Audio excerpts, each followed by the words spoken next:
Okay, so welcome to the January 19th Curriculum Subcommittee of the Brookline School Committee. We are recording the video, recording the meeting so that you can watch it at another time. The first thing that we need to do is the approval of the December 15th, 2020 School Curriculum Subcommittee meeting minutes. Has everyone had a chance to review them or have any questions, corrections, or changes? Two questions. One is, it says that I'm supposed to be bringing the panels to curriculum in January, so we should probably just let me know what you think about that, what you would like, Jen. And then second, wasn't totally clear to me when the learning expectations work was going to be communicated to parents. So it's not a minutes question, but those were the two follow-ups that I was wondering about. Yeah, I think when we talked at the end of the December meeting about possible topics moving forward, we had thrown around a number of things for January, and then in talking with Michelle, and I think she networked with Hal, the course catalog changes are an appropriate timing for now, and then there's a number of things on the agenda that we really wanted to present and get some information on. So I think that we'll move those to February if that's acceptable, and depending on what comes out of today's meeting. I think that was maybe the thought behind that, and give us more time to coordinate and figure out exactly what from the advisory panels we wanted to bring forth and what was most appropriate. And then the learning expectation piece, we definitely can discuss with Michelle when she comes on a little bit later in the agenda. I don't think that work right now is complete and ready to go to families, but it's definitely a good question of I think we've talked about this in committee before, the plan for the plan. So sort of what is the timeline? What are we looking at? And so I think she's planning to give us an update on that today during that portion of the agenda. Any other questions or issues? I'm happy to make a motion. I've read them. Can the chair make a motion? Is that acceptable? I'll move it. Okay. I just read them. Okay. All right, well, I'll second them then. Helen moves them, I'll second. Susan? Yes. Barbara? You're muted, but I'm pretty sure that it looks like. Yes. Yes, okay. Helen? Yes. And I vote yes as well, so the minutes are approved. The next item on our agenda is the Brookline High School course catalog changes for the 20. In case Go ahead. somebody does read these minutes, does it make sense to point out that we weren't, this meeting to have in the minutes that we weren't able to do it, and we will do it in the February or sometime during the spring? Sure. I mean, can we do that after we voted? Can we amend? It doesn't have to be amended on the minutes. I think it just can go into this time's minutes. Oh, yes. I So think if people are reading it, they get the understanding what happened. right, that this is what we were able to fit on our agenda for this month, and that we will follow up on other issues on that list as the months come ahead, or at least reevaluate which of those are still relevant and can be addressed. Welcome, Principal Massini, woman of many hats. Welcome, thank you for joining us. Any other comments before we move on to the next item on the agenda? Okay, Helen. Just one other comment, just to let you guys know, I have to get off at 5:30 because I have a 6 o'clock meeting. So the agenda maybe is even 5:15. Okay, yeah, the agenda is planned to go to 5:30. I know we had been running some later meetings earlier in the fall to try to really get a lot of things in, but we're going to try to go from 4 to 5:30 today. And the following meeting in February as well, because there's a 6 o'clock following that, I believe, as well. And so we want to just try to stick on time. Welcome to, I see that Michelle Herman has joined us, and the chair of the school committee, Suzanne Federspiel, is here as well. Welcome. Okay, barring any other comments, anybody have any other comments before we move on?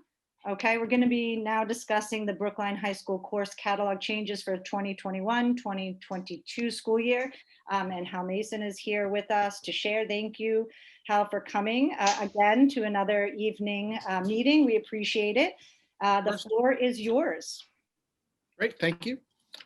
So a little different this year. because, well, things are different this year.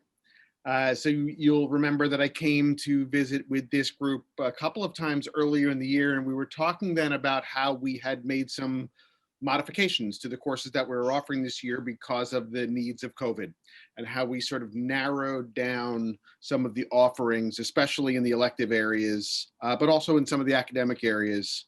But we narrowed classes down in order to make them more, in order to make them work better in the remote world, which was to say it was a way of enabling us to develop teams of teachers to teach things. So the best example that I can give you is in the art world, where we had all these discrete classes, animation, 3D design, sculpture making, photography, 1, 2, 3, drawing, painting, print making. And it just wasn't going to work to try to set up a remote world that incorporated all of those classes. And so what Alicia did with her team was basically develop a 2-dimensional art world, a 3-dimensional art world, and a digital art world. And within that, she sort of narrowed down, so kids that might have chosen printmaking or sculpture wound up in that 3D art class. And for next year, we're going to probably wind up, at least we're going to be flexible enough to try to do that. We might do the same thing, that we're going to have printmaking and sculpture in the catalog, and kids are going to sign up for those classes. But if the world is such in coming up in September that we're going to continue to be hybrid or some other form, we're going to again narrow down, have those classes run as a 3D class, and have the teachers be able to work together that way and create a meaningful class for the kids. So one of the really interesting things so that's going to be true, in visual arts, that's going to be true in CTE especially, and to some degree in wellness. And I'll talk about each of those a little bit today. One of the really interesting things that happened, though, in 2 of the areas is that the courses that we created, the narrowed courses that we created, turned into be really popular, good courses. And so the curriculum subcommittee today is going to be looking at courses that we're already running, because they are the courses we created as the flexible courses. And now we've recognized that this course is a course that we should be running. So in the digital world, for example, in visual arts, the course that we created that we call digital drawing and painting has been extremely popular. Kids like it, kids want more of it. The teachers really like teaching it. And so instead of now going back to this discrete animation and other courses that we had been teaching in the past, we're going to continue down this road, or we're asking your permission today to continue down this road with digital drawing and painting, and add on a second level of that course in the way that the art department has done with the intensive level course. So that's the course descriptions that you received earlier today from that I forwarded to Robin, and she forwarded it on to everyone. And again, this is just based on the necessity of this year. As it turned out, it became a really valuable course and a really good course for kids, a good course for teachers, and one that kids are asking for more of. And that's the type of, that's usually the question that you guys are asking me or asking Alicia Mitchell in this meeting. How do we know kids are going to like this? What's in this for kids? How do we know that the teachers are ready to teach this? And, in the crucible of what happened this year, we have now come up with a course here that we think is really worthwhile, and the intensive course is one that kids are already asking for. They want to have that as an offering, so we want to formalize that within visual arts as our courses. And a very similar story happening in culinary, whereas in the past we've had French cooking, international baking,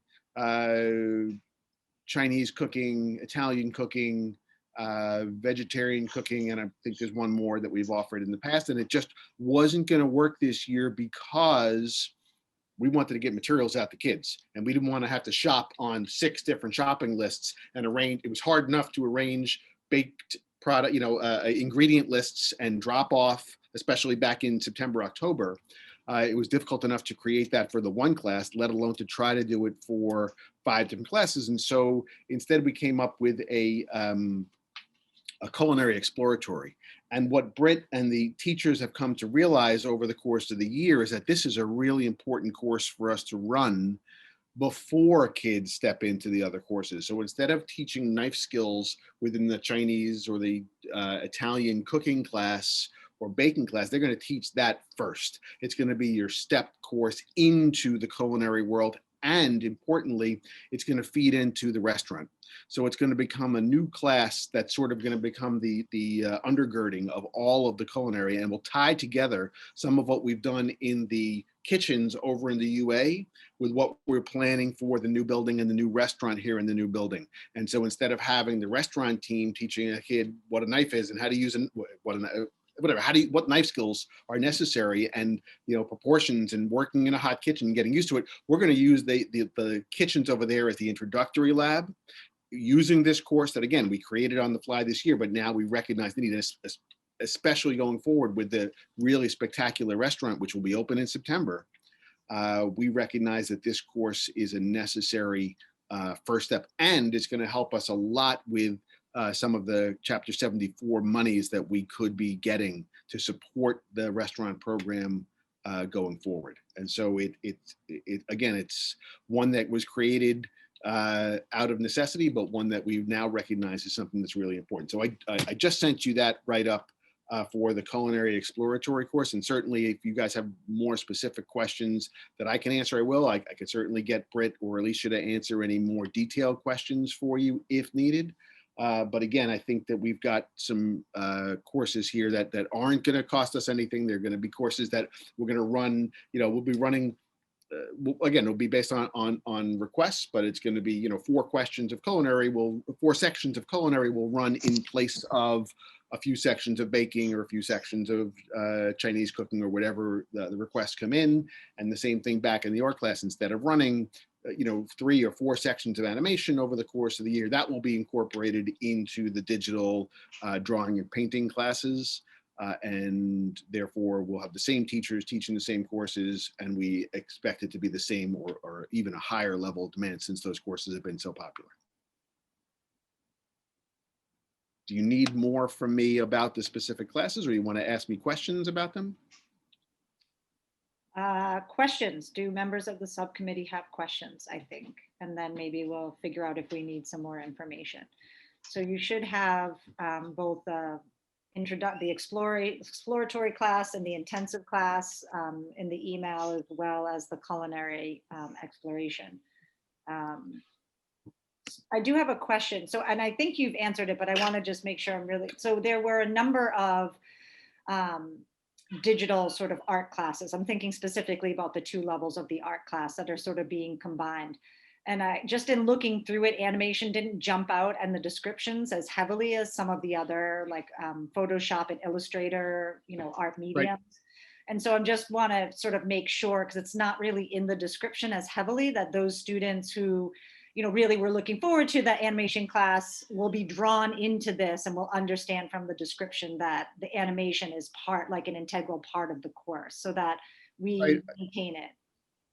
Yeah, I'm under describing that we still, even within the narrowed world, we still have some pretty broad classes. So there's actually there still is a separate animation class. There's an animation graphic design narrowing. There was the photography. So there's still a standalone digital photography class. There's still the filmmaking class. It was the rest of the classes that we wound up combining in. So the filmmaking, for example, took in the TV production class and took in the digital video class and pulls in the Brookline lens. Like those sort of got combined into that strand.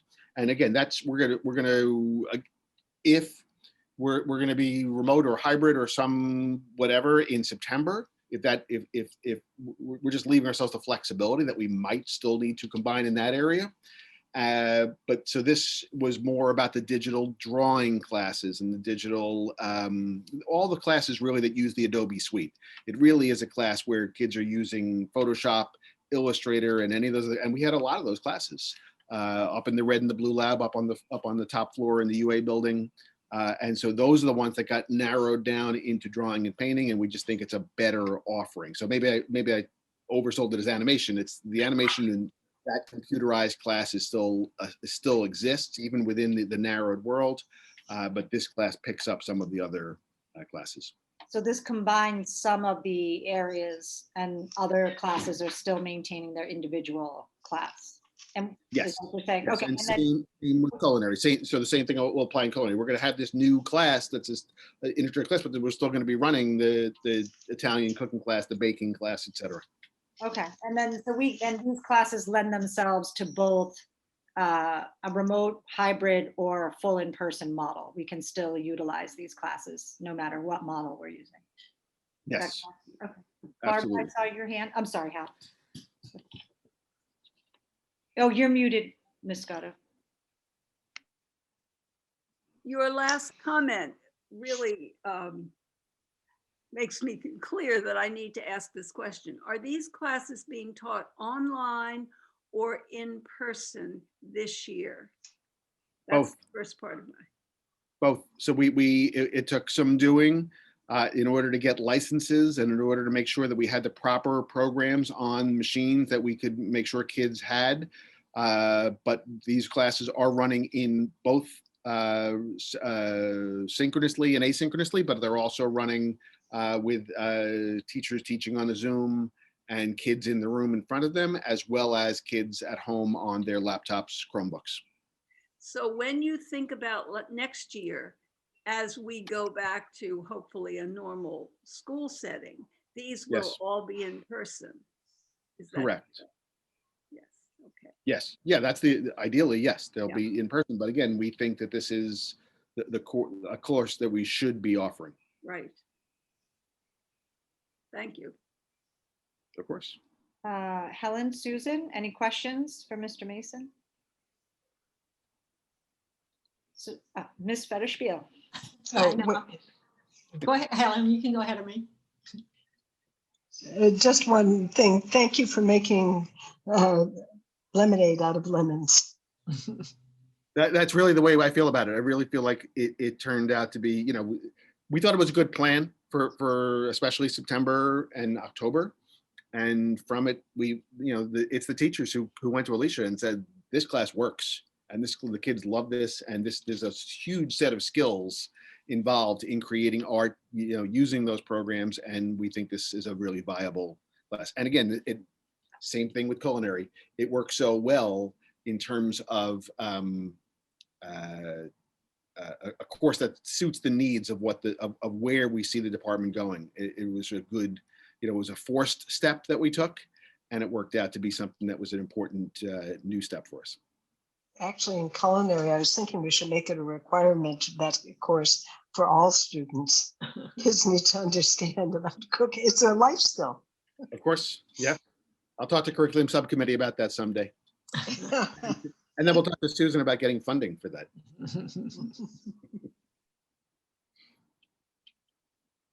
Suzanne, go ahead, and then I had another question. Well, it was just a comment to say that my sister, who's now a retired teacher, but is a professional digital artist. And so I'm all for this. She does a lot of great work. And I think that it's a great opportunity for our kids to learn the latest stuff around digital art and painting and drawing. So I'm all for it. I'm all in.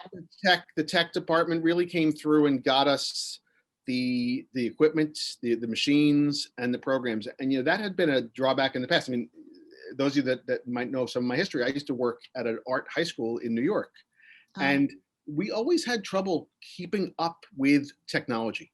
It was really hard for us to keep up with tech in two ways. We didn't get the technology while it was still the current technology that was being used, and we couldn't find staff to teach it, because the staff that could teach it back then, it was hard to find people that knew the Right. current programs. That's no longer the case. The programs have become so ubiquitous and the technology has become leveled. You no longer need to have a specialized high-end computer to do it. You can do it on a Chromebook. You can do it on a regulation out-of-the-box Macintosh.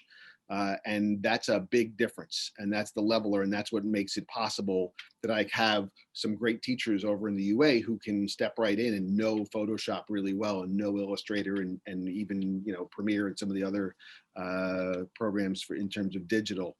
That's the change really that we Yeah, see. it's great. Thank you. I think it's great. Yeah. So that was one of my other questions. I just wanted to clarify that if there are any budgetary implications that we need to be aware of as we go forward, regarding license, do we have enough licenses to run all these sections? Are there any other things that we need to just be thinking about to support the classes? Again, it will not require any additional FTE, and it should not require any additional technology or licensing.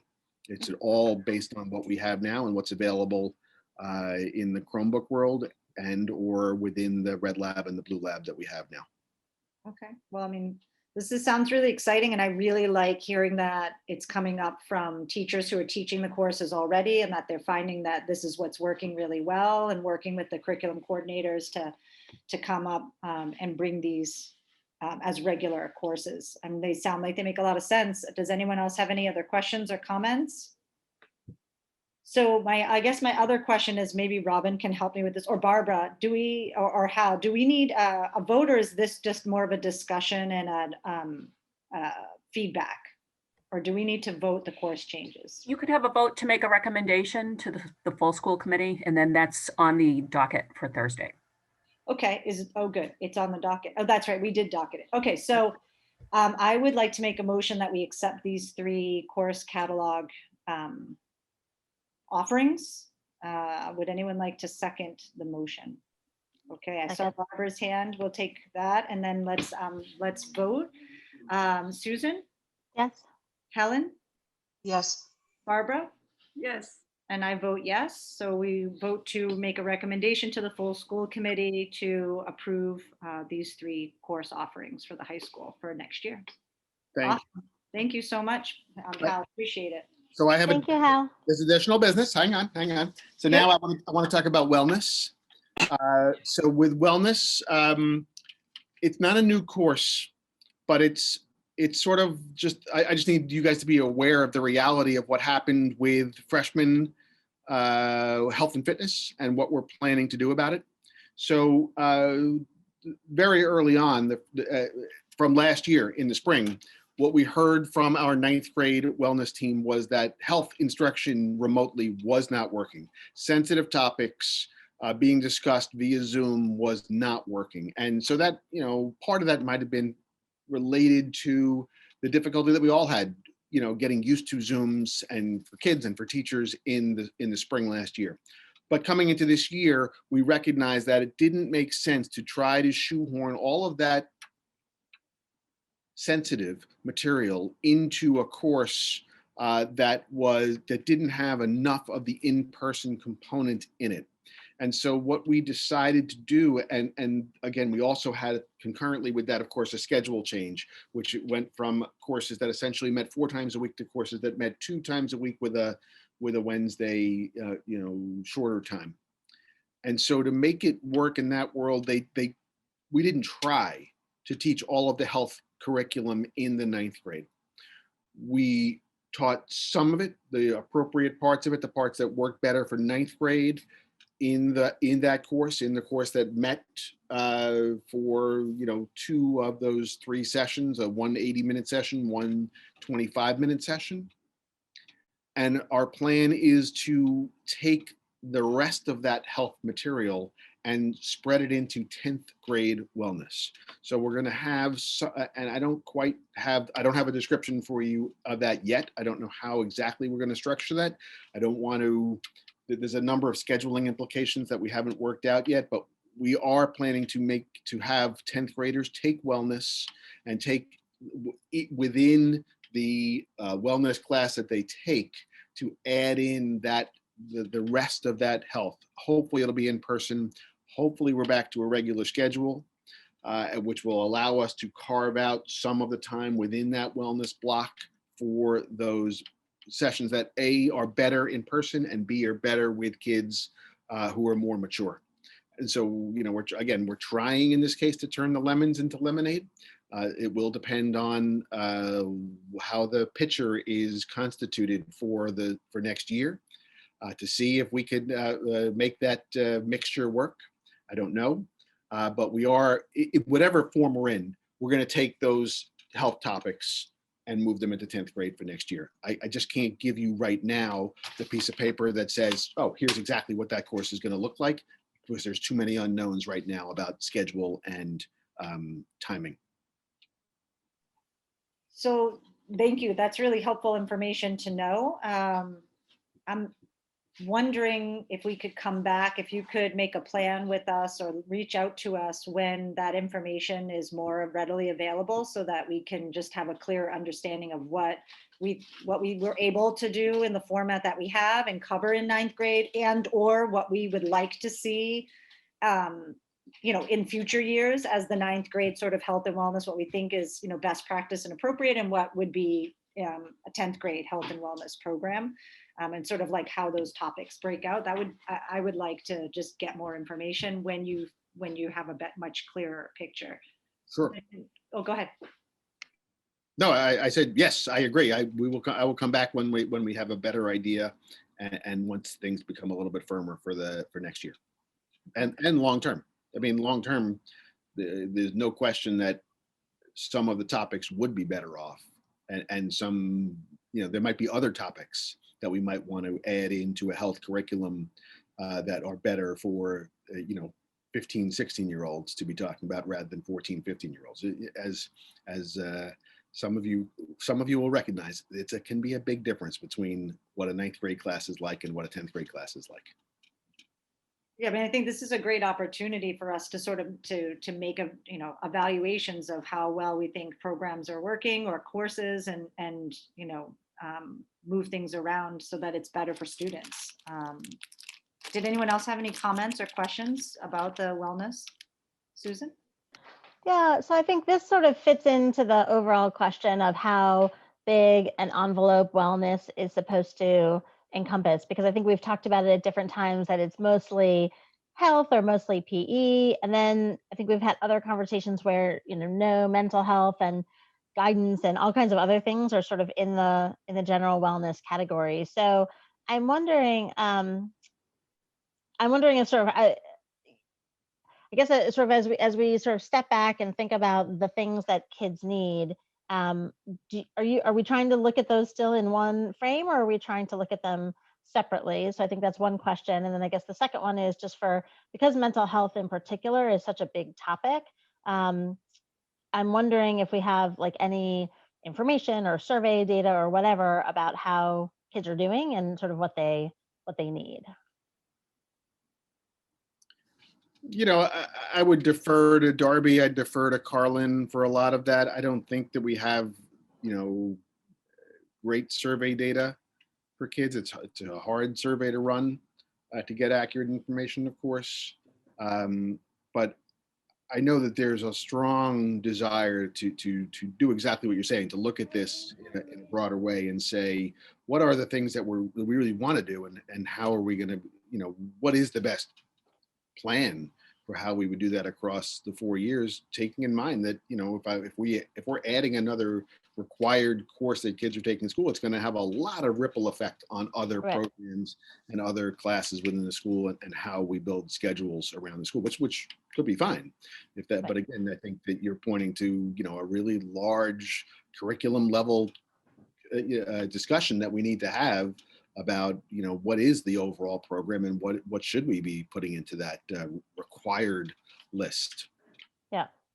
Yeah, because I think if you add up all of the different resources that we're spending on all of the different pieces of physical and mental wellness, it's a lot. And it's just sort of an interesting question if we were to sort of start with the question of like, what do we think kids need? And then sort of and all the different resources that we have to put against it, whether we'd come up with the same answer or sort of different pieces of answers.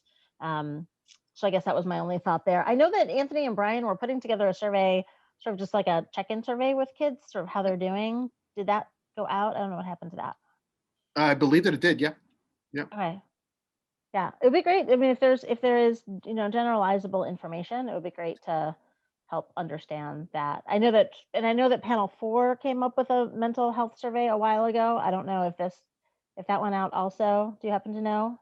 That I don't know. I saw the discussion about that in the panel 4 discussion from Friday, but I hadn't heard Right. about that specific survey until I saw that Okay, I'll find the email and I'll send it to you, and you can we can follow up, because I know that it's such an important topic right now that people are wanting information about what it's like at BHS in particular, and then how we're dealing with it. So it'd be good to sort of have a tight answer for them as to what all this is. But anyway, this is great. Totally supportive.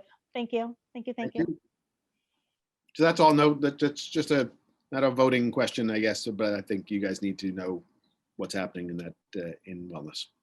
Yeah, I mean, that's great. And I think once we know the information specifically about the 9th, 10th grade split, that would be helpful. But I sort of feel like there's a larger conversation that we should have about the health and wellness. I don't know. It's like, is it strands? Are there strands within the health and wellness of, like, physical education, mental health and wellness, nutrition? I don't know.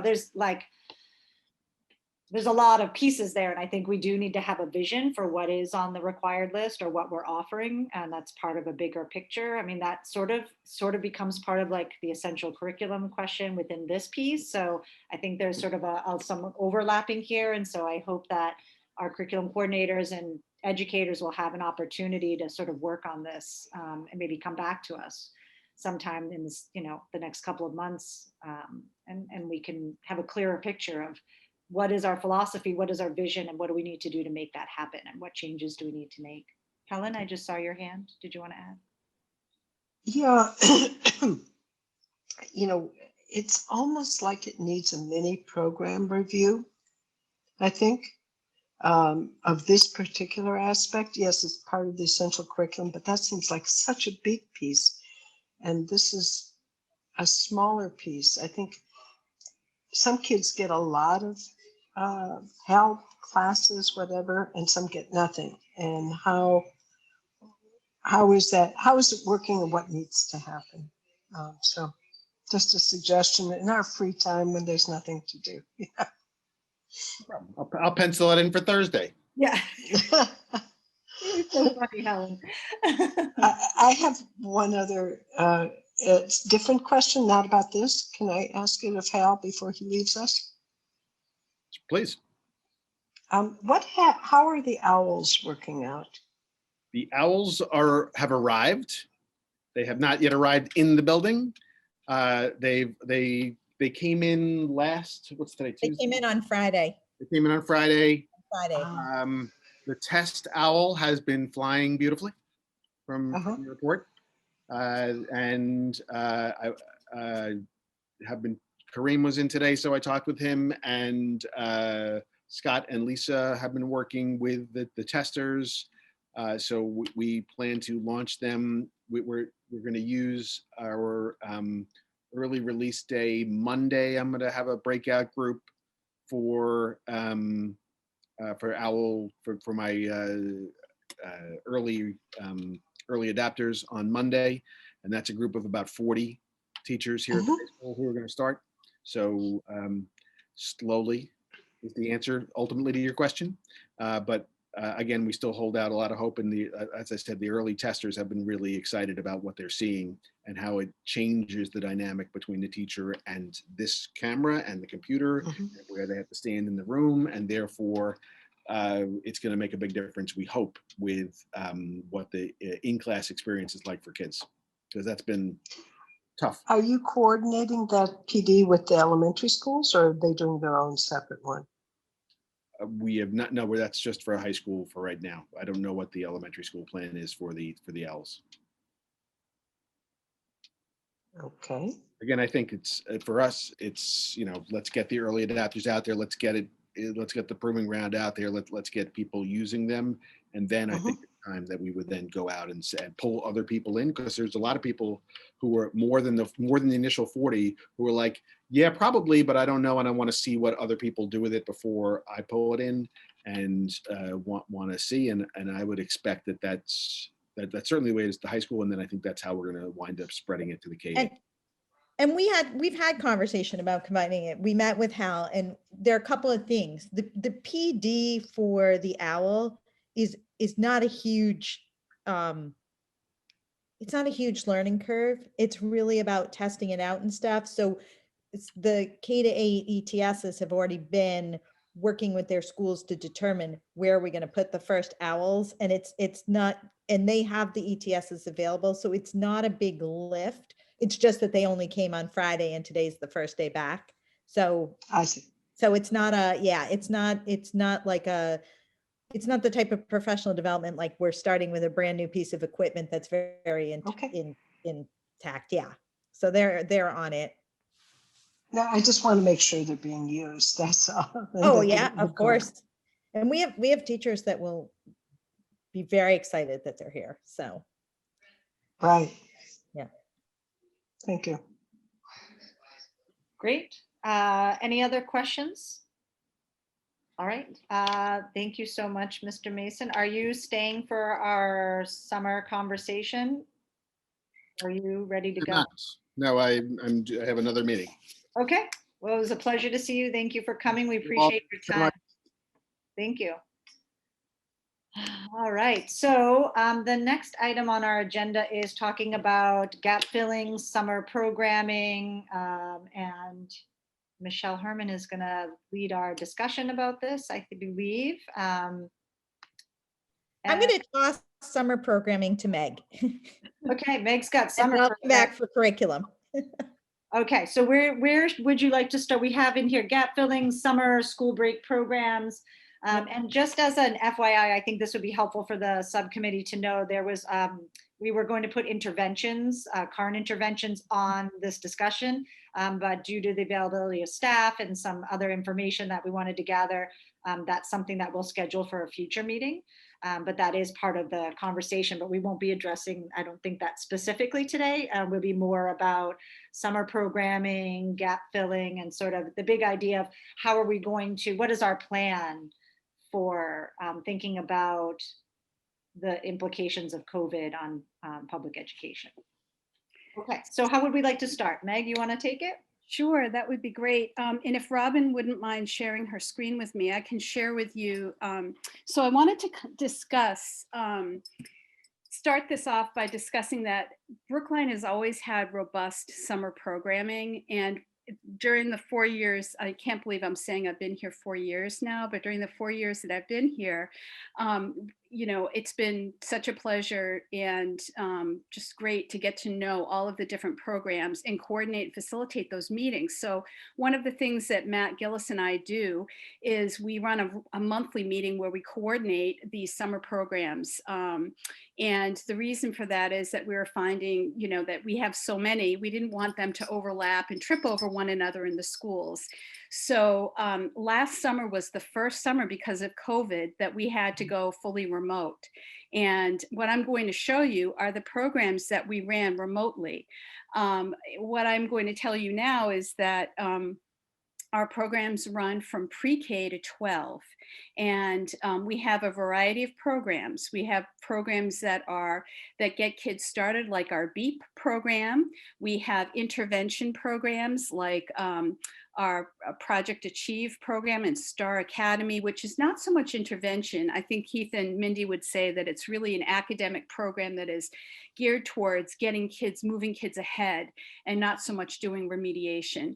We have summer school, which has been remediation and credit recovery, as well as in the past has been about gaining more credits. And then we have a variety of programming that also addresses sort of the gap in the afternoon around enrichment. So we've partnered in the past with recreation, and we have some very robust recreation programs. Steps to Success runs programs. And we also have, of course, programs that are run through the base, our Brookline Adult and Community Education Smart Summers. So I'm going to share my screen with you and just briefly discuss and share. If you can see, what I've done is I've taken what we ran last summer, and ironically or interestingly, our first summer program meeting is tomorrow. And so Matt Gillis and I are meeting with all of our partners. There are about 30 of them.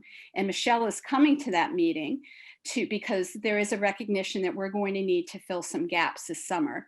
So anyway, I wanted to just show you in the bright green here are all of the different academic kind of programs. And some of these are obviously they're about introducing, like launch is about introducing school to kids. It's not so much about remediation. Project Discovery is really about remediation. That's our second one here. Star Academy in the MECO program, which we're hoping to expand, is really about, it's not about remediation, but it's really about enrichment, academic and social enrichment. The BHS Summer School has been, in the past summer, it was about remediation, mostly about remediation. And the calculus project was really about getting ahead and introducing calculus. So there's a variety of those academic programs. So that's what we were currently running last year. Michelle and I will talk about this in a moment, but there are some opportunities, I think, within this constellation of programs to expand them and to think about how we would build in more enrichment opportunities. And then I just wanted, for the sake of, just education, I wanted to introduce these other programs. So you'll see here, we've got BEEP, ESY, and then this group of ESY programs that we are legally mandated. We offer them during the summer. They're extended school year programs for our special education students. They're excellent, and Melissa Devine, they're under Melissa Devine, and they generally take place at Old Lincoln School and at Runkle. And again, they run from BEEP all the way through, grade 11. And then we start moving into transition program. Then you'll see here, this is under our auspices as well, Base runs Smart Summers. And that generally pairs with one of our programs that we run earlier in the day, such as Project Discovery or Star Academy. Steps to Success also runs a summer program that, again, will pair with one of our either enrichment or remediation programs. And they do a work connections program, which is phenomenal for the summer. The students this past summer did some wonderful community service projects and created websites researching different sort of interventions based on the pandemic and nonprofits that they would start and they would run to help people. And then what you can see here is the Camp Coolidge and Camp Chestnut. There's Camp Washington and I don't know where the other, I must have erased them, but Camp Washington is in there and Camp Kennedy. And then Viking Sports. And then at the very bottom, we run base adult education out of our school buildings as well.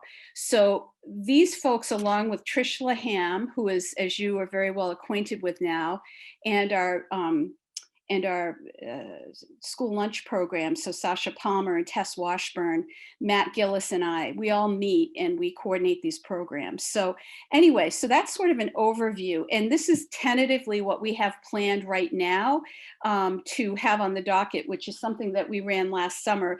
As Matt and I were talking about it, we are planning, pending anything coming through from the state, we're thinking that hopefully with the vaccinations and all, we'll be able to run some, if not most of these programs in person, which is really exciting. And I think that parents, I think it's really going to make a difference for our kids.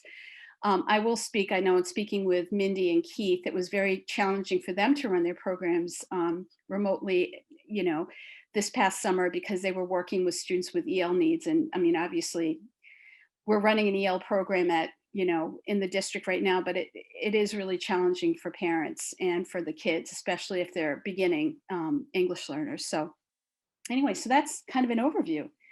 Great, Jennifer? I just wanted to just clarify for myself, and I have just a couple of questions. So first of all, thank you. That's a lot of like concise information in one spot. So the Camp Coolidge, Camp Chestnut, those are, just looking at the name listed as the coordinator, those are the rec programs. Correct. Those are Brookline Recreation run programs. And are they academic in nature, extension in nature? Are there any remediation there? I'm just trying to see how these pieces play in. And could you just what's the sort of short focus of a program like those camps? So the summer camp programs are really about social, emotional learning. They're about physical and wellness education. It's really like a summer camp. And so they would do crafts, they would do all sorts of things, like learning how to be a good citizen, learning how to, play good games together. They'd have lunch and snack together, depending on the age level. And what's nice is, like, in the case of, I'm pretty sure it's Camp Kennedy, one of them pairs with Project Discovery and Achieve. And so the students that are enrolled in Joanna Lieberman's program would go in the afternoon. It would take place at Runkle, and those children would automatically we've coordinated so the buildings, the programs make sense so that we don't need transportation, for example. So, and we would try to do that again. So the enrichment in the afternoon would link in some way to what happened in the morning. And so that's similar to the base program Smart Summers, how they partner or pair, not partner, but pair up with Project Discovery, right? And I mean, to me, Project Discovery, I think you said, is some gap filling remediation, more of what people might think of as a traditional summer school program. And then the base Smart Summers, can you just talk about, sort of like you did for the rec programs, the focus of a program like that? And then maybe also clarify for people the difference between Project Discovery and Achieve? Sure. So Project Discovery is for our younger children. And so that would take place for our children that are in earlier grades that need that literacy intervention. And Project Achieve is for the older children, like grades, Joanna just combined them. So I think it's like grades 1 through 4, and then Michelle, correct me if I'm wrong, it's like 6, 5 and 6. So it's something like that, where they just recently, maybe last summer, just moved that, they got rid of one of the names. And so they're now just Project Discovery and Project Achieve, I believe. So it's just a matter of age level and sort of literacy and academic focus. And for those, the project, the camps versus the Smart Summers. Smart Summers is really much more open. It's a little more variety, I think, in terms of programming. And it's, for Smart Summers, you might have adventure camp, or you might have, I know there's a great theater program. There are, arts, the crafty, I think the crafty student is the name of, or crafty artiste is the name of one of them. So these are programs that are sort of, kind of boutique-y programs that parents can, have for their kid. And I'll say they're wonderful programs. One is, 2 summers ago, Mary Brown and I were able to be judges at the cook-off at the, where's Alicia Mitchell, Michelle? She's at the, Alicia's our art coordinator. Yeah, where is her building? It's at the Unified Arts Building. Unified Arts Building. So at the Unified, I haven't been over there in so long because of all the construction. At the Unified Arts Building, there's all this kitchen, and there were these kids doing this amazing cook-off, and it was like, the British Bake Show, and they would have all of us come in and try all of these like things that the kids made, and they were learning about how to measure and, chemical, interactions of what happens with baking soda and flour, and they were creating. And so like, the stuff that goes on in base is a little more like, it's a little more variety in terms of being able to address that stuff. I would say that the recreation is more about summer camp, like more of a camp experience where you're outside and you're doing like Outward Boundy kind of things. So there is some similar, there are some similar things and then some different things. I think there's a difference in cost, all of that. Yeah, and no, that's very helpful. I think just especially for members of the community who might be trying to sort of navigate part of the conversation. And I think I want to open it up. I have two other questions to keep clarifying on this. One is for the Project Discovery or Project Achieve. I know you mentioned that there's a lot of focus, especially in the younger grades, on literacy. Will there be opportunities for summer gap filling for content areas other than reading, or is it exclusively literacy based in either Discovery or Achieve, is one question. And then my other question is, what programs do we offer for grades 6 to 8? Just going off the spreadsheet, it looks like Project Discovery is K to 6. And so And then we go to BHS summer school, which is 9 to 12. So how are we meeting the needs of our 6 to 8 students? So one of the things, and Michelle and I can talk about this together, that Michelle and I have really been talking about is the lack of numeracy. Like we have, the calculus project, I think, which does a really great job of introducing kids to and getting them ready to go for a higher level math in high school and introducing them to that. But I think it's not open, it is open and not open to everybody. It's a 9th grade. I mean, 8th to 9th grade program, and it's great, but it's not a numeracy program like K to 8 that we really need. And so Michelle and I have been talking a little bit about this, and our math program review also pointed out that we really need our own sort of intervention programs for BHS. I'm not BHS, but PSB. So I don't know, Michelle, if you wanted to, talk about that or. Yeah, I think one of the things we're doing now is gathering the data around which content areas we really need to structure some summer learning for. As Meg said, there's going to be a need for some math programming to fill in just some gaps around just like basic skills. So I think that that's going to come up.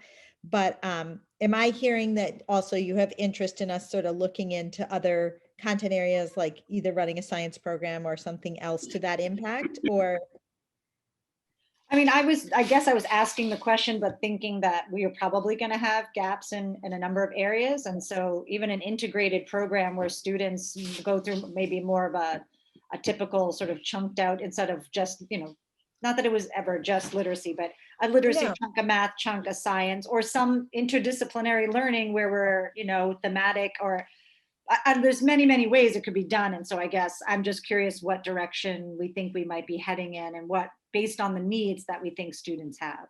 and I think something that Meg, and you may have said this, I am not 100% sure, so I might be repeating yourself, but one of the things that I think that we have the opportunity this summer is to also be flexible in the way in which we structure this. So it might be that we can get more groups through programming by having the programs run a little shorter and having additional, and then we can also look at the needs of those particular groups and have some shift in the instruction. So I think there's a real opportunity that's been presented to us in an unfortunate way, but to actually look a little bit more closely at what do the students need and how can we be flexible in our thinking, whether it be project-based learning or thematic units or whatever, to support students, and also to possibly run, structure our days a little bit differently so that we can get more students engaged.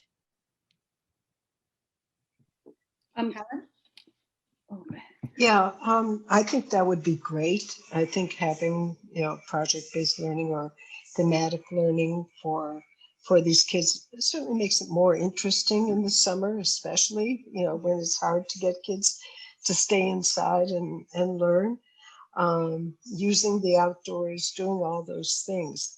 What my question was though about how many children last summer is not a good example, usually are in Project Discovery and Project, what was the other one? Achieve. So normally about 160, although I think it's gone up to around 200. I think that there are far more children that we could probably serve if, people didn't have summer plans or whatever. But in general, we send out invitations for about 600 families, children to participate. And we settled last summer, I think last summer was around 125 with the pandemic. So. But that was virtual or that was in person? Virtual. It was virtual. But summer. So assuming in person this summer, my sense is you're going to get a lot more people signing up. I may be wrong. There's not a lot of vacations people are taking and going places. We I may, think- I think the other piece of this, and not to bring up the, almighty dollar here, but that's a real concern. I mean, we've struggled every summer. I've built into our Title I budget some support for our summer programs, about half. It costs over $100,000 to run Project Discovery for the amount of students that we have, given the amount of staff.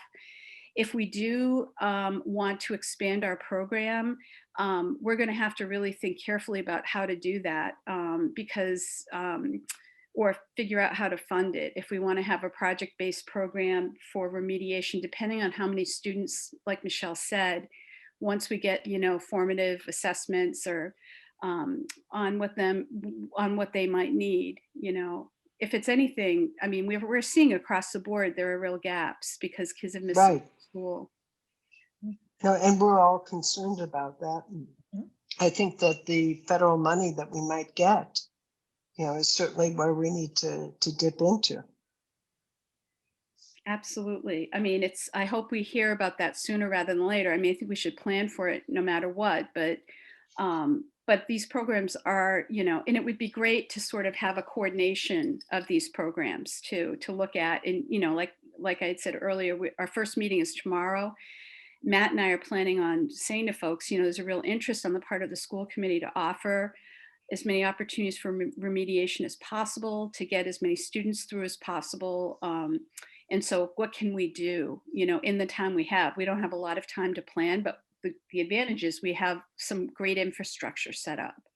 So I don't know what others feel, but would we be willing to take donations? Because we don't charge for this, right? we don't charge for project discovery. We do charge a nominal fee for Star Academy, but again, that's not a remediation program. And in terms of BEEP, we don't take any, we don't take anything. We may be willing to take donations, though. Yeah. I mean, first I would go for the federal money, but then after that, it's more important to get this working and running. So I'm done. Sorry. I mean, I just wanted to say, I wanted to go back to something Jennifer had said earlier about middle school. We do not offer anything robust for middle school.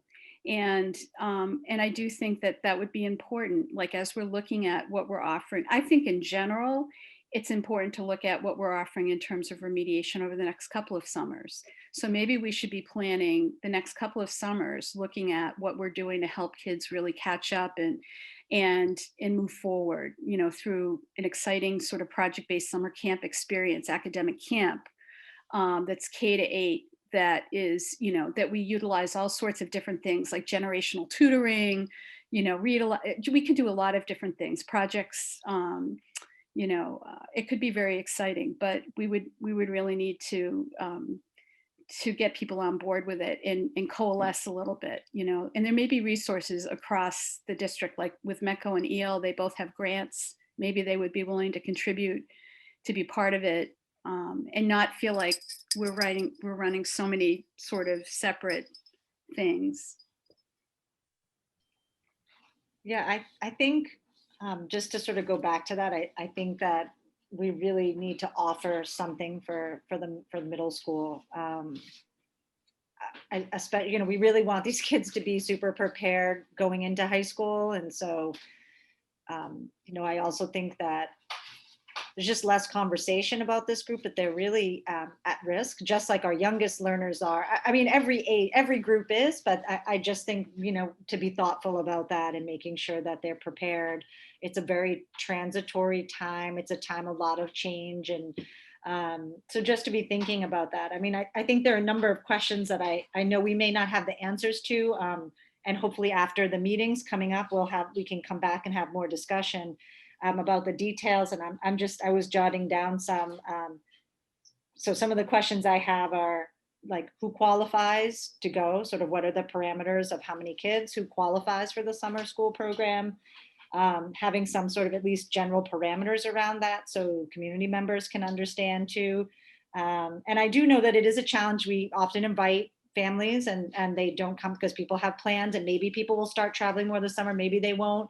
Maybe this summer will look different than next summer as people, resume hopefully more normal patterns or that we've previously seen. But so one is who qualifies, two, how many kids can we bring in? What does that format look like? Is it a half day? Is it a full day? Can we get more kids through with 2 half-day programs? Or I'm asking questions. I'm not suggesting we do anything in particular. I'm just wondering. And then the other question is sort of the format. I think that the more we can combine literacy, math, science, and art or music or some other modality or content area, the more interdisciplinary it is, the more project-based, the more likely kids are going to want to engage in that.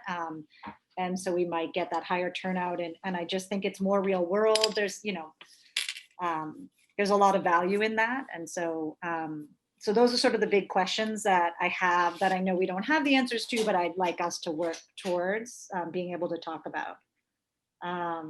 Sort of how do we meet all the different levels, like the pre-K through 5, 6 to 8, 9 to 12, who qualifies, how many, and sort of what the format is. What is it going to physically look like? And I know Barbara and Susan haven't spoken, and I've spoken a lot. Do either of you want to ask questions?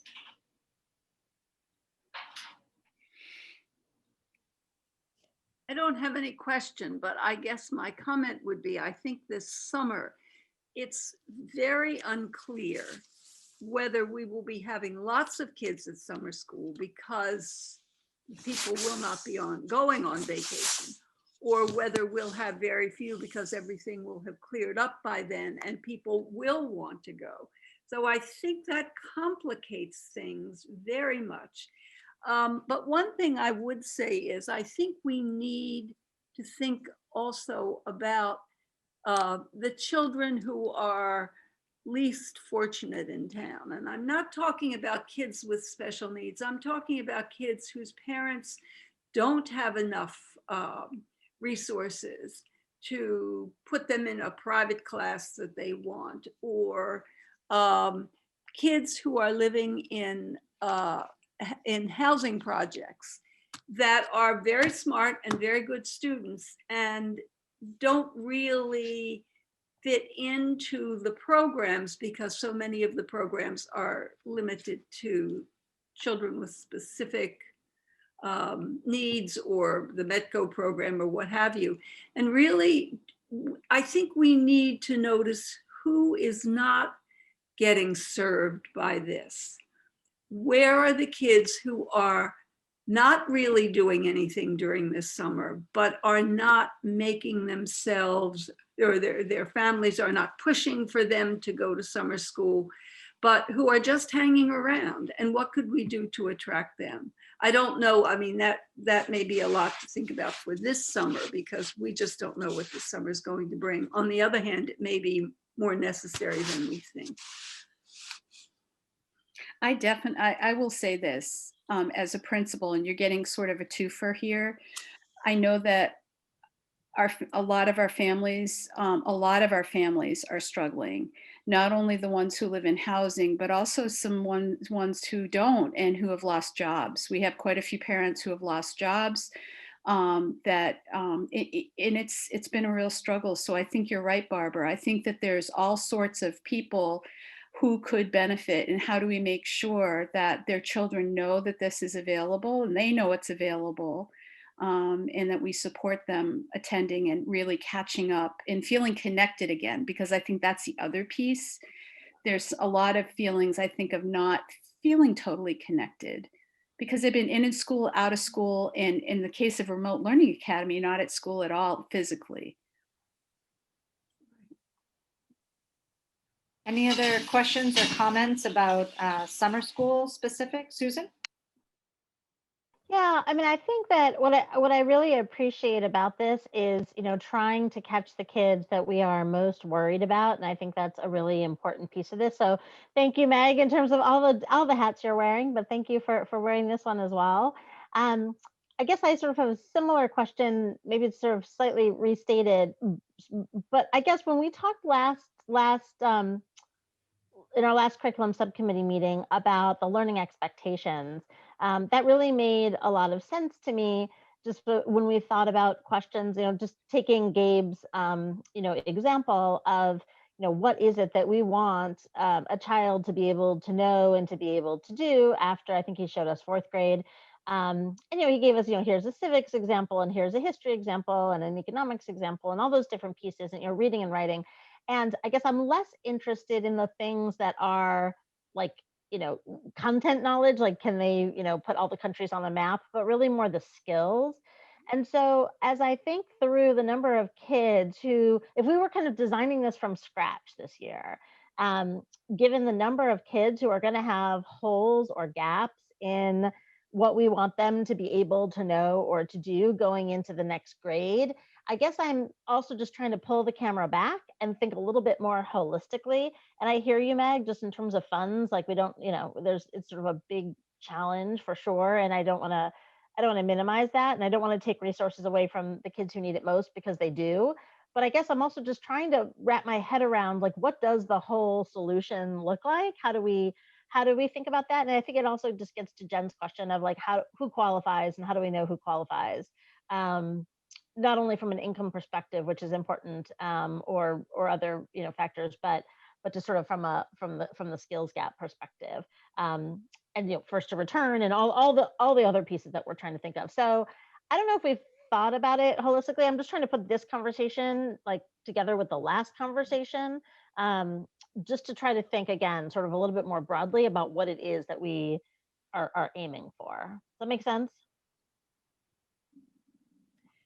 And just to touch on that a little bit, like interventions in general should also follow that same idea. So it's supporting students in the places where they're lacking, not just identifying a holistic, like we're going to do reading intervention and everybody in the reading intervention is going to do the same thing, because everybody doesn't need the same thing.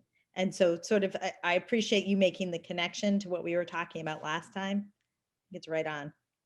It's the competency based. It gets, and Helen will remember the portrait of the graduate too. It's like everything ties together. And so I think that like it will be really important to identify, like as we look at our essential curriculum and we look at the essential skills, what we want students to be able to developmentally do, we can use all of this should tie back. So like our summer program shouldn't be like pulled out of thin air. It really should tie back to what do we want students to know and be able to do developmentally at different grade levels. Whatever content we choose fits that. It's like a menu. It's like the general piece of it is thinking critically. We can teach critical thinking skills in many different ways using many different topics and many different disciplines. But it is just kind of honing in on what we want developmentally at these different grade levels. And I mean, I think it would be really exciting to like kind of look K1, 2, I mean, I remember a conversation Susan and I had like many, it feels like many years ago, but like looking developmentally, K1, 2, 3 to 5, 6 to 8, and just identifying those skills, because all of those should build towards what do they need when they get to high school. And so nothing is a surprise. And these things are united across the district, and that, but the content like doesn't, it all fits together. So anyway, I just think though that it would be really exciting to think about this summer program and to just plan it to see how much, like if Michelle and I work together to see like what kind of numbers are we talking about? Like what kind of need is there? If we could kind of project that and sort of think about where do we have the resources now? When do we have the bench strength now? And to look at maybe re-looking at what we're already doing and shuffling it a little bit and thinking about, our essential curriculum and, starting to put some of these pieces together. I mean, all of this should fit together, and partnering with BASE and with our summer camps, because a lot of those things are taught through summer camps too, those cell experiences. We should be doing health during the summer, health and wellness, starting maybe with yoga. I mean, there's a lot of different things we can do, but right, I think, Right. That's So I great. guess that's very helpful. And I guess it'd just be helpful for us to think a little bit about how do we get our arms around this sort of new set of gaps that have been created by COVID at all levels, tethered to everything we have, portrait of a graduate, which we talked about last time also, and the central curriculum and the learning expectations, all of that. But then try to find some way to figure out who needs what and how to get it to them, or even using the win blocks, what I need blocks more creatively or differently. Anyway, so where does that fit in? I mean, when do we do that? Because I'm getting that question a lot from parents, just in terms of filling gaps. Michelle, I don't know if you want to address that. or Yeah, not. so Joanna's team is working tirelessly to maintain the data and continue to fill gaps at the tier 1 level. And then and also at tier 1, we're really having conversations about the CST process this year, because the one thing I didn't want to happen, because I don't think it's helpful, is if because of COVID, we have more kids going to CST as opposed to looking at tier 1 instruction and trying to keep the CST process a little bit more pure. So a couple of things is that couple of things we've done is to try and provide some supplemental instructional pieces to the schools. So like, I think before the budget freeze, I purchased a certain number of like Dreambox and Lexia programs for each school so that we could intentionally target students that would be going, that could wind up as a CST. So trying to sort of filter through that we're meeting kids' needs at tier 1 and then looking at who is popping into tier 2 and tier 3. So I think Joanna's team has been working very hard at that, and we've talked about that, and we can come back to that conversation. I know Jennifer, you and I talked about what is that, and so to getting into more the nitty gritty. So and the other thing that's been reassuring is the NWEA data that's coming out nationally is showing that there are somewhat less gaps than the initial expectation. Not that there aren't gaps in general, but what they're kind of looking at is the whole country is experiencing this. So what we need to look at is, are our gaps greater than the gaps at the country, just so that we can have a benchmark to look at? And then what specific skills are those gaps in? And also looking at our curriculum for next year and saying, what do we need to start with in September when we're rolling out curriculum in order to support students and not lead them, not just barrel ahead. I think it's important to have grade level content there, but not to sort of go out, ahead of to be aware of who's sitting in front of us and what they've received and what they haven't. So I'm just wondering when might be the appropriate time to follow up on this conversation regarding summer school, the questions that we've sort of raised here, the big ideas we've sort of been percolating around, require a lot of legwork to sort of figure out. What is the sense that you have as to when would be an appropriate time for us to, like, is a month from now in February enough time for us to come back and talk about this? Do we need more time? What is your sense on your side? So I think there are two pieces. I think in a month from now, we could definitely talk about intervention in general, like, that piece. Being that they'll also be coming up on a school break, Meg, I wonder if it's 2 months to come back to what the summer program is going to address. Is that too late for that? No, I mean, like, I think, yeah, I mean, I think that it's going to be tomorrow. Like I said, Michelle and I will be meeting with a group, and we will make, we are going to make it really clear that, they already know, I'm sure, but we have an issue where we need to really think about how are we providing additional intervention experiences this summer? How do we understand what kids need? All the questions that you raised earlier. So I think that we can begin those conversations. We might need to get a subgroup of the summer partners to work on this because we meet monthly. So this may be a situation where we have to have a subgroup work on this, because it really is looking at how different is what we're already doing going to be, depending on what it is that we think we may need to do. And I think some of that is going to connect, Michelle, exactly to what we've been talking about. How much intervention do we need? When are we going to know that? Is that, and I'm curious in terms of what other communities are doing relative to this that are similar to us. Are they offering, like, I'd love to hear what other communities, because they're facing similar things, I'm sure, that we are. What's Newton doing? What are the W's doing? I think it would be really interesting to know that.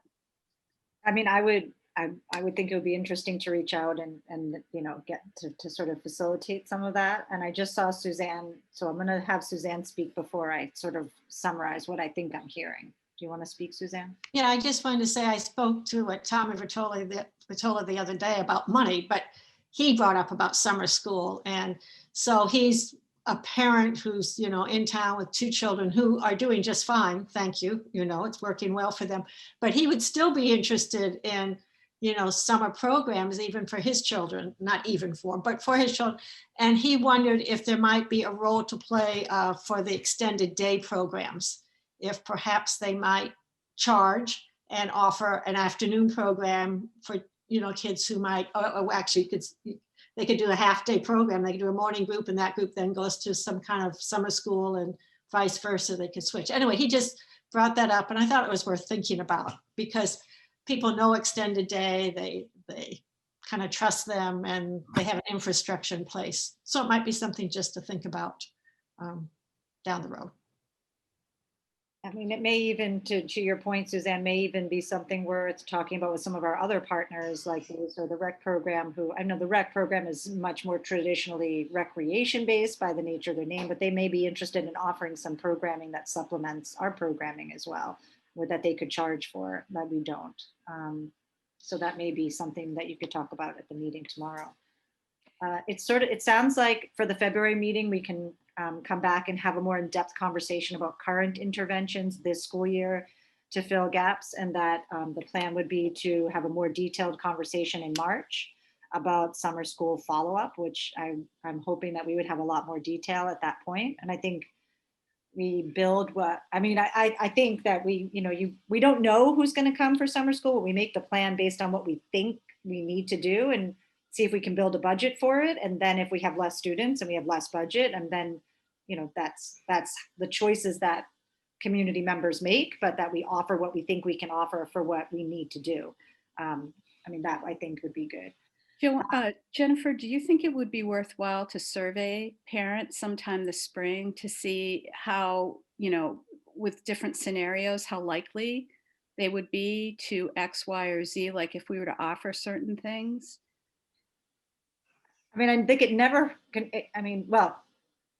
maybe. I just think before we do that, we should know what we can offer before we ask them if you'd be interested in something that it actually turns out that we can't do. And then we have these sort of false expectations or hopes, and then we can't actually do it. So I think that once we sort of, I don't know, I really don't want to come up with any sort of more boat references or airplane references, but some sort of, we build the structure of what it is that we think. I'm so done with those. That what we think we need to offer for the students, that we think we need this many students approximately at these grade level bands, and this is what we would like it to look like.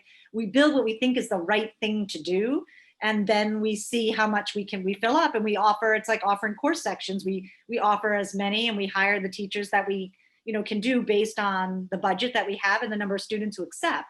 And I think that once we know what we can offer, then we could say what are people's interests, with some sort of incentive to hold your place if you can respond and make a commitment.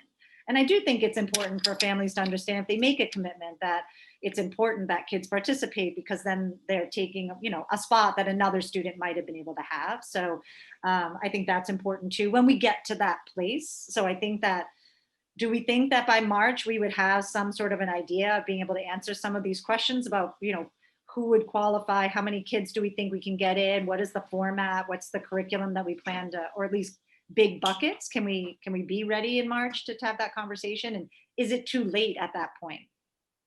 That's the piece I worry about, is March too late. Susan, what's your thought on, like, in the budget process? What's some feedback here about whether or not you think it's too late? Well, I think if we're trying to, so if we're trying to allocate a different amount of money, budget money, then March is too late. If there's sort of general agreement on how much money we're going to spend, and we're trying to figure out the programmatic or kind of, curricular aspects, then March is probably fine from a budget perspective. I think the summer school budget would come into 22, be our next budget year. So It definitely would. That's not going to be approved for a while yet. So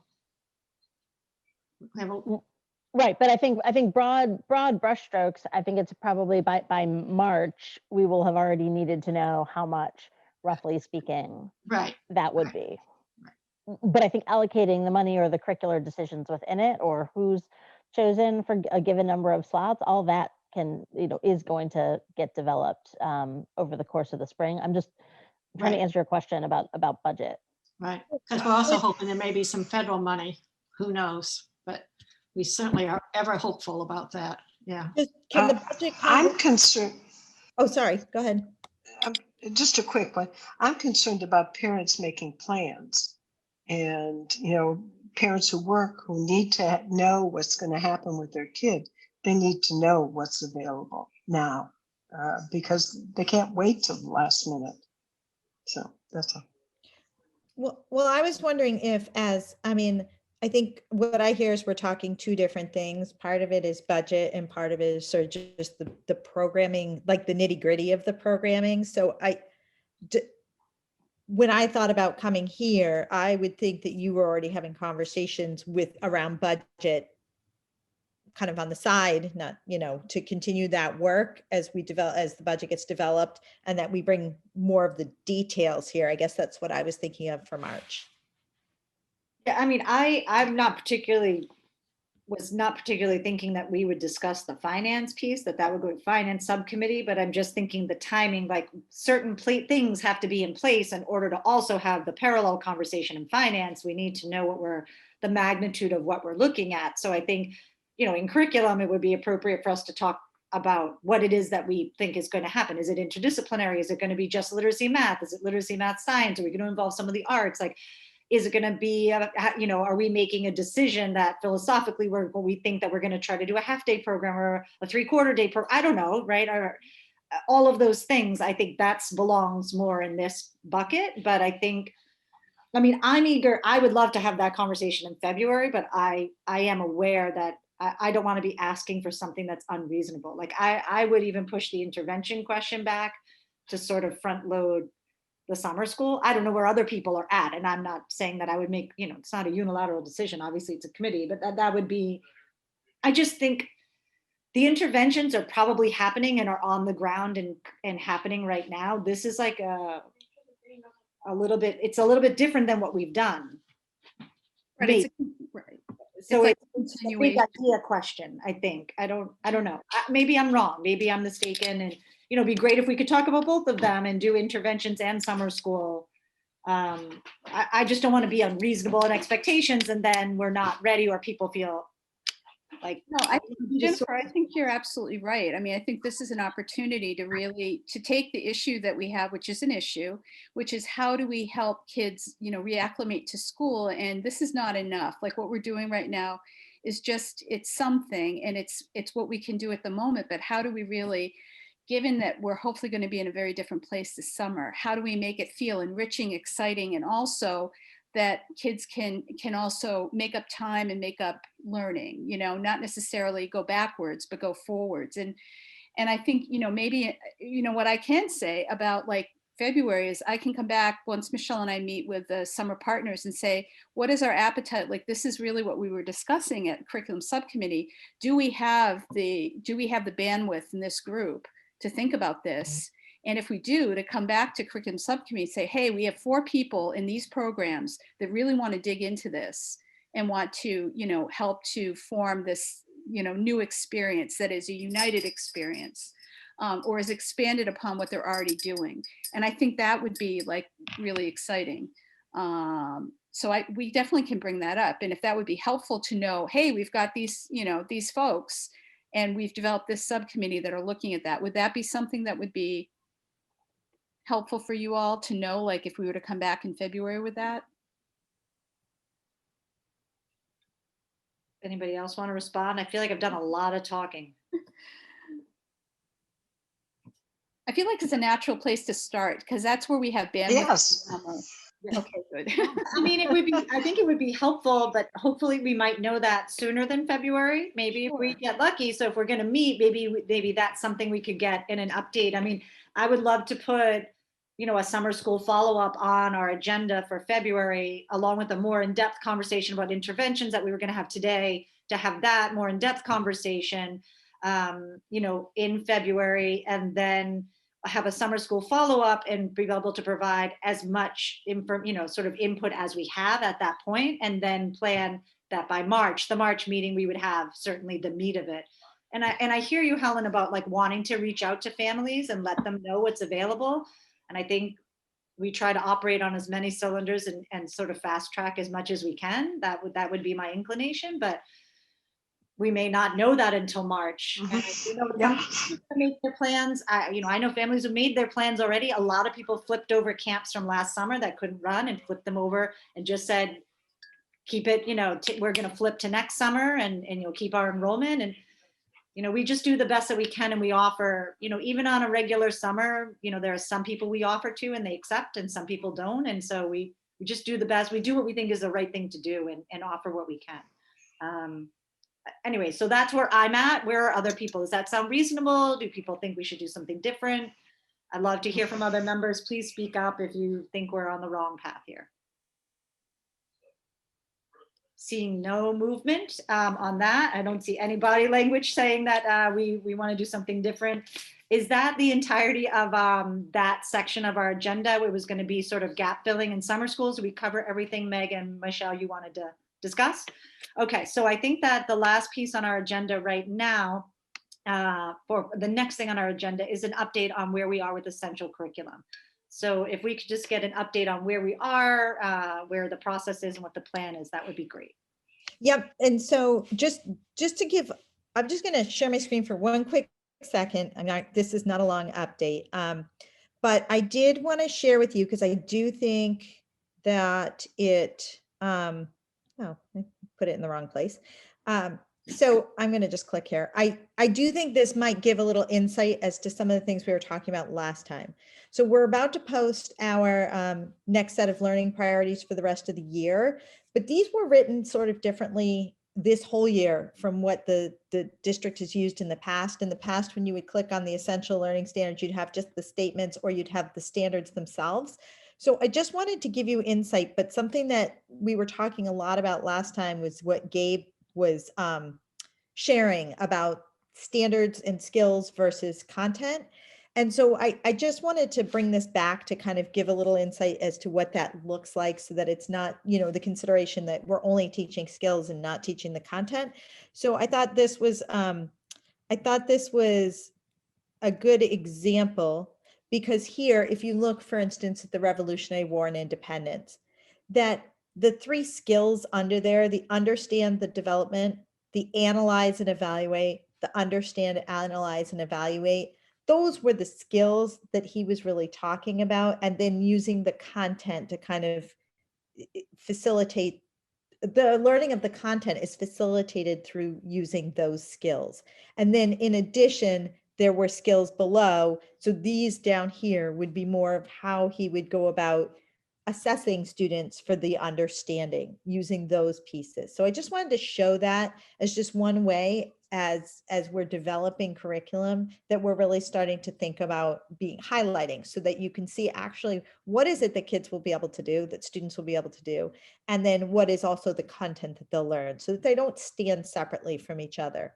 And just quick update here on what will also happen is this time we've also included, so for instance, on the world language. So you'll see that all content areas for a grade level will be there and available for families all at once. And so you'll be able to see this. So this is just so that you can see what's coming up and what will be posted this week for families on the next set of learning expectations. So I just wanted to share that, because I felt like it was a way to look at what we were talking about in a little bit more of a family-friendly, teacher-friendly way. And we'll continue to do that. So a couple of things on the development front. So we went back from this discussion and have been doing some planning activities, going through some protocols to really determine for each content area, like where are we at with our curriculum and what does need to be adjusted and continue to make to continue to do work on, and then what are the areas that we're still like feeling really comfortable about and moving forward with that. And then the second thing, and I think we lost Helen, but that we are going to bring back the work of the oh my gosh, Portrait of a Graduate, sorry, you get late into the day. So we will go back to the portrait of the graduate to incorporate those, and we will figure out a way to fulfill having all stakeholders engaged in getting that work so that the two are happening simultaneously. And then the last thing, just to also share on essential curriculum, just because I know report cards are coming out at the end of the month, there are some standards that are on the current report card that we just don't have any way to remove, that we are not teaching this year. And so we've asked teachers to put a non-applicable or not assessed notation in there so that we know that it's, and eventually once we get through the update of our curriculum, then we'll be able to adjust the report card accordingly. Just Great. And I noticed that we've lost Susan and Helen, so we actually have to stop because we no longer have a a quorum. quorum of our thing. So we need to halt our meeting, I believe is the appropriate protocol. So we're gonna, thank you so much. I appreciate it. I know we were trying to pack in a lot and we had, I think, some good discussion. And I think we have a plan for the upcoming meeting in February, and we'll coordinate about the details around that. There were a number of other things that we hoped to address from the last, like just to talk about when we were going to talk about them from the last set of minutes that we don't actually now have time or quorum to talk about. So we will have to postpone that conversation to next time. So Robin, we're going to adjourn due to loss of quorum, and then we will meet again in March. All right, Great. thank you. Have a good night.